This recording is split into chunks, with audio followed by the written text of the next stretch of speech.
पुरुषार्थी को मुख्य बात ये ध्यान में रखनी है।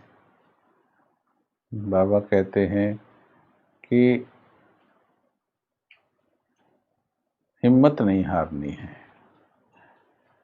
हमने पिछले जन्मों में क्या क्या किया है, कैसे कर्म विकर्म हमसे हुए हैं, उनका हिसाब भी चुकाना है और वर्तमान में तीव्र पुरुषार्थ करके आगे के लिए भी जोड़ना है। तो इसमें भले ही माया कितना भी हैरान परेशान करे, लेकिन हमको आगे बढ़ते जाना है। ये प्रतिज्ञा सबने करनी है कि कुछ भी हो जाए, माया हमको कहीं तक भी नीचे ले जाए। देखिए, इस संकल्प से डरेगी माया। माया किसी किसी दिन चाहे कितना भी नीचे ले जाए, लेकिन मैं उठूंगी, उठ के फिर से बाबा का हाथ पकड़ूंगी और मैं फिर चल पड़ूंगी, उड़ पड़ूंगी।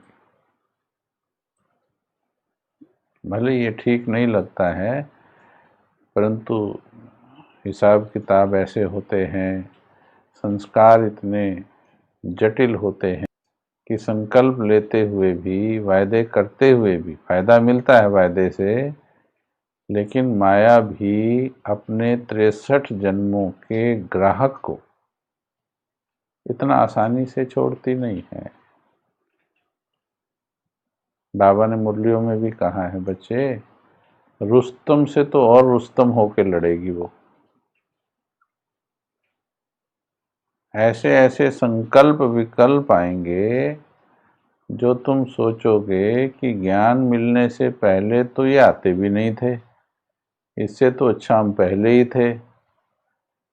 लेकिन बाबा कहते, ये बच्चे, ये बीमारी उथल खा रही है, उसको 5000 वर्ष के लिए निकलना है, इसलिए वो बीमारी निकल रही है।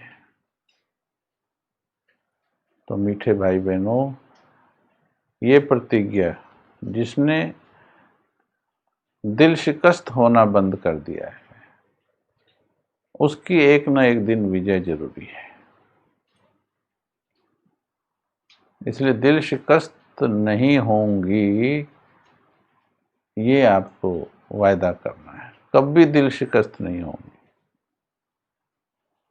अपना अनुभव हम आपको बताएं। 20 वर्ष भारतीय वायु सेना में अकेले में पुरुषार्थ करना पड़ा, जहां चारों तरफ बहुत विकारी माहौल था, हर प्रकार का व्यसन मौजूद था, और हमारे जैसे ज्ञान में चलने वाले नहीं थे, हमें ही बनाने पड़ते थे। परंतु ये शुरू से ही ठाना हुआ था कि मुझे हिम्मत नहीं हारनी जिंदगी में।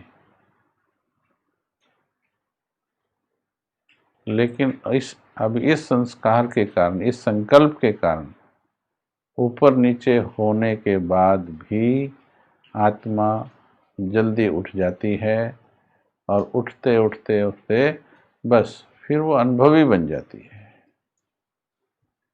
जैसे छोटा बच्चा शुरू में कितना गिरता है, लेकिन धीरे धीरे गिरते उठते, और ये नियम है। इसलिए बाबा ने कहा, बाबा ने गीत कौन सा सुनाते हैं, तुम्हें उन राहों पर चलना है जहां गिरना और संभलना है। कब कौन सा हिसाब किताब सामने आ जाए, कब हमारा कौन सा संस्कार कमजोर इमर्ज हो जाए, ये किसी को पता नहीं होता है। भले ही दूसरी तरफ पुरुषार्थी के रूप में हम शक्तिशाली से शक्तिशाली संकल्प रच रहे हैं। जब शक्तिशाली संकल्प रचते हैं, तब मन बुद्धि में आसपास भी नहीं होना चाहिए कि मैं कल हार खा सकती हूँ। संकल्प रचते वक्त नहीं होना चाहिए, परंतु हमारे संकल्प की शक्ति से ज़्यादा, वर्तमान के संकल्प की शक्ति से ज़्यादा कई बार पुराने संस्कार की शक्ति हो जाती, यानी माया की शक्ति हो जाती, तो कभी वो मैदान मार लेती है। बॉक्सिंग में दोनों की होती है, ऐसा कभी होता ही नहीं कि एक ने ही सब कुछ मारा, दूसरा तो कुछ भी ना करे। तो माया भी अपना करेगी। 63 जन्मों का ग्राहक छूटता जाए तो पकड़ेगी। देखो, ऐसे ही पुरुषार्थ में बाधाएं आती हैं, लेकिन सब कुछ हमारी प्लानिंग के अनुसार ही चले, ये चीज़ इंसान को डिस्टर्ब कर देती है। कभी भी छोटे से छोटे काम में भी सब हमारी प्लानिंग के अनुसार चले, ये कभी होता नहीं है। इसलिए प्लानिंग भले पूरी शिद्दत के साथ बनाओ, लेकिन फिर ड्रामा में जो हो उसे स्वीकार भी करना चाहिए। चाहे वो ये छोटी सी नेटवर्क की प्रॉब्लम हो, या फिर जीवन में और भी कितनी भी बड़ी जो हमने प्लानिंग बनाई है, लोगों के साथ हमारा मन बंध गया है। हमने प्लानिंग बना ली कि भाई 20-40 साल की मन के अंदर प्लानिंग बना ली है,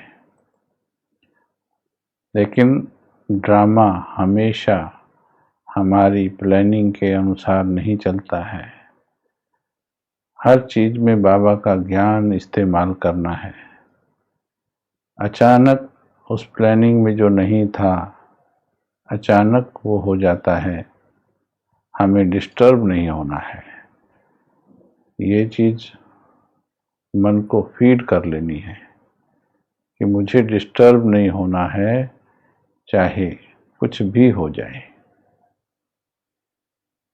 जब आप पहले से ही ये फीड कर देंगे, तो सिचुएशन आने पर, परिस्थिति आने पर, फिर आपका मन जिस प्रकार का सॉफ्टवेयर आपने अपने लैपटॉप में या कंप्यूटर में डाला होता है, उसी सॉफ्टवेयर के अनुसार वो चलाता है उसको। तो ऐसे ही मन का सॉफ्टवेयर भी ऑटोमेटिकली काम करता है।